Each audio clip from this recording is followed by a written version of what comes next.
Welcome to Motivational Humanity. You are not alone. We don't always talk about it, but wise women know this moment well. And more importantly, they know what to do next. Not with anger, not with gossip, but with clarity, with silence, with distance, because the strongest boundaries are often the quietest ones. Research tells us that the quality of our relationships directly impacts our physical and mental health. Dr. Docker. Julianne Holt-Lundstad's work on social connections shows that poor relationships increase the risk of early death as much as smoking 15 cigarettes a day. Let that sink in. 15 cigarettes. Yet, we still hold on, don't we? We tell ourselves, maybe it's not that bad. Maybe I'm being too sensitive. But wise women, they listen to that discomfort and they cut off silently these 5 types of people. The first, the underminer. You know this person. Maybe it's a friend, maybe a family member, maybe even someone you work with. On the surface, they seem supportive. They smile, they nod, they say the right things mostly, but something about their words leaves you feeling a little less, like you've been subtly deflated, but you can't quite put your finger on why. You get a promotion and they say, "Wow, that's amazing. I don't know how you manage that kind of pressure. I could never handle it." Or you mention you're starting therapy and they tilt their head slightly and say, "Good for you." I mean, I'm lucky. I've never needed that, but I've heard it can help people.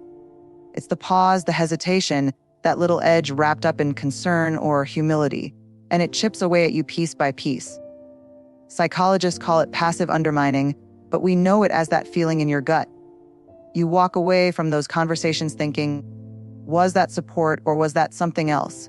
And more often than not, you'll convince yourself you're overreacting, but you're not. Research backs up what your intuition already knows. Dr. Shelley Taylor's work on stress and relationships shows that subtle forms of negativity and close connections can be more damaging over time than outright hostility. The brain perceives those micro hits of criticism wrapped in kindness as threats. And each time it happens, cortisol, the stress hormone, spikes, even if you're smiling through it. Here's what's wild. Studies on feedback and performance show that people who receive constant low-grade undermining perform worse over time. Not because they're less capable, but because they start questioning their own abilities. That's the hidden cost. You don't just feel bad, you start shrinking. The tricky part is these people often believe they're helping. That's what makes it confusing. They're not throwing stones. They're handing you flowers with thorns. And for women, especially those who are stepping into leadership, starting something new, or breaking generational patterns, this dynamic is even more common. Dr. Joan Williams, a researcher on workplace bias, found that women are more likely to receive soft criticism, the kind that's padded with compliments, but leaves you second guessing. It's not an accident. It's how discomfort with female competence often sneaks out in polite society. But wise women, women who've learned the hard way, don't get stuck trying to decode every comment. They trust the feeling. You don't need to analyze every interaction like it's a crime scene. You just need to notice, do you feel lighter after talking to this person or smaller? Does their support lift you or is it laced with doubt? When you start paying attention, the patterns become clear and the response doesn't need to be dramatic. You don't need a confrontation. You don't owe them an explanation. Wise women step back quietly. They stop sharing their wins with that friend.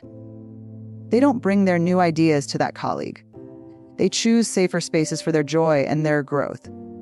Because your dreams are fragile when they're new. Your confidence is still taking root. You can't afford to let subtle doubt be the first thing that touches it. Cutting off doesn't mean you don't care about the other person. It means you care about protecting what you're building. And sometimes the kindest thing you can do for yourself and for them is to walk away without noise, without anger, but with certainty. Because a wise woman knows silence is not weakness. It's strength wrapped in self-respect. The second, the chronic taker. You don't see it right away. It usually starts small, innocent even. They need a favor. Of course you're happy to help. That's who you are. You're the person people can rely on, the one who shows up. But then it happens again and again. And before you know it, you're the one they call when life gets hard, when plans fall through, when no one else picks up. They need advice. They need your time. They need you to listen again. And you give it because you care and because somewhere along the way it started to feel like your job until one day you need them. Nothing big, just support. Maybe you're having a hard week. Maybe you just need someone to check in on you. You reach out and the silence is louder than you expected. Or worse, they show up but half-heartedly. They listen, but you can feel their attention drifting. You get off the phone and you don't feel better. You feel lonelier. That's when it hits you. This relationship isn't mutual, it's a transaction.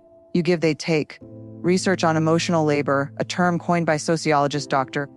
Arlie Hochschild, shows that women disproportionately carry the burden of tending to the emotional needs of others. We become the default listeners, the peacemakers, the ones who remember birthdays and smooth over conflicts. And when this role becomes expected rather than appreciated, it turns into what psychologists call compassion fatigue. You start feeling drained, not just physically, but emotionally. It's that quiet exhaustion that creeps into your chest, the kind that makes you feel like you've been pouring from an empty cup for months. Studies on burnout confirm this. It's not just about workload. It's about the imbalance between what we give and what we receive. Relationships can be a source of energy or a slow, steady leak. Chronic takers, they are the leak. But here's the hardest part. Chronic takers often don't see themselves that way. They don't think they're using you.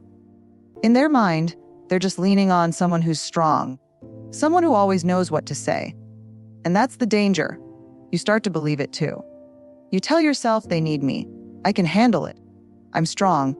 Until you're not, until you're the one falling apart, quietly showing up for others while neglecting yourself. Wise women see this pattern before it breaks them. They recognize the weight of carrying a relationship alone. They stop measuring love by how much they can endure. And the shift is quiet but powerful.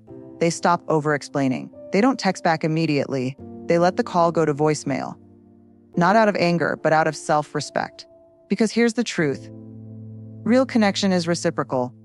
It's not about keeping score, but it is about balance. You deserve to receive as much as you give. My research on belonging teaches us that true belonging doesn't require us to betray ourselves to be loved. It requires us to stand in our worth and believe that our needs matter too. So wise women step back. They choose relationships where their generosity is met with gratitude, not expectation. They let go with resentment, but with the quiet understanding that their energy is precious. Because a wise woman knows you can't build a whole life while constantly holding up someone else's. The third, the trust breaker. It's not always a big betrayal. Sometimes it's just a small crack. You share something personal, something that took courage to say out loud, and a week later you hear it from someone else. Maybe the details are off. Maybe it's softened, but you know exactly where it started. Or it's more subtle. You open up about a struggle and later you sense it being used against you. Not directly, but in a passing comment, a joke wrapped in laughter that lands a little too hard. You tell yourself it's nothing.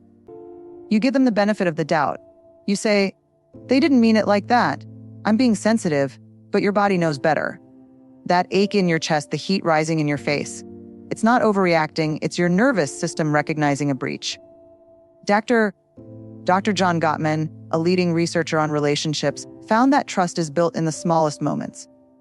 He calls it sliding door moments, when someone has the chance to turn toward you or away from you.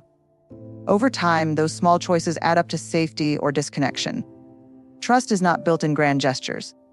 It's built when someone remembers your hard day and texts to check in. When they guard your story like it's their own. When they show up every time, not perfectly, but consistently. But when trust is broken, it's rarely one dramatic fall. It's erosion. You start holding back just a little. You share the surface stuff, but keep the real pain tucked away. You laugh along, but there's a tightness in your throat. You begin protecting yourself in their presence. And that's when you know the relationship has shifted from connection to performance.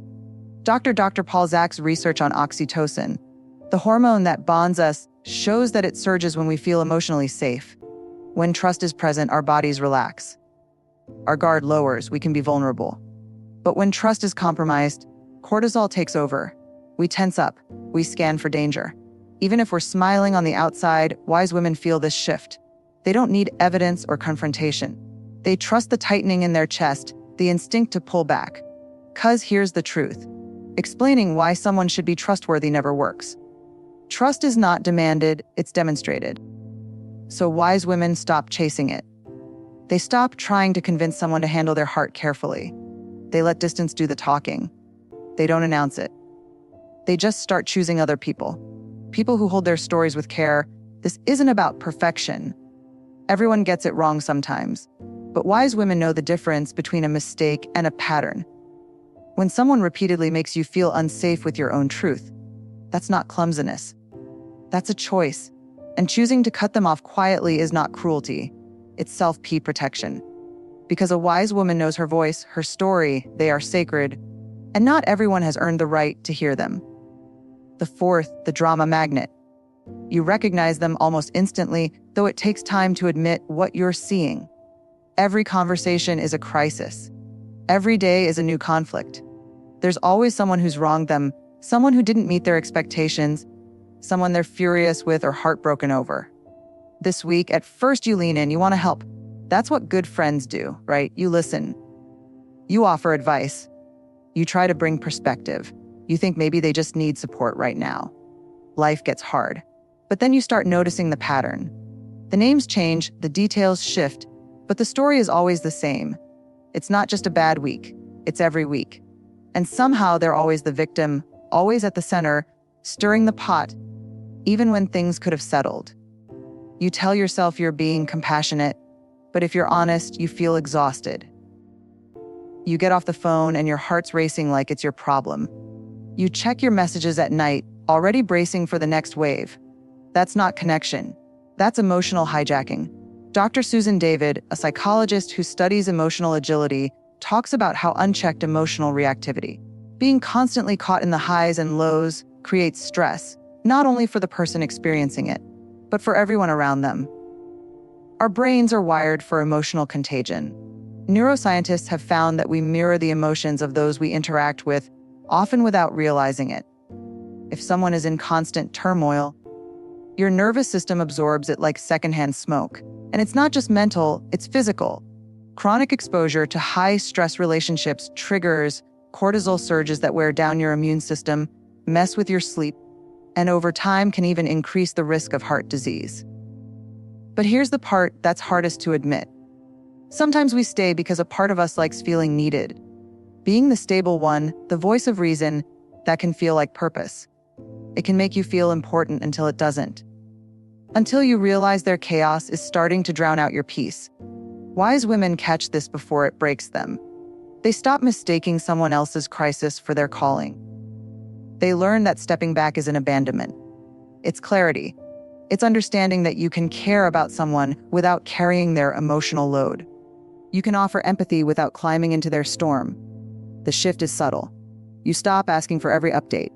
You don't rush to solve. You let their text sit for a while before responding, and eventually they notice. Some people will pull back naturally. Others will escalate.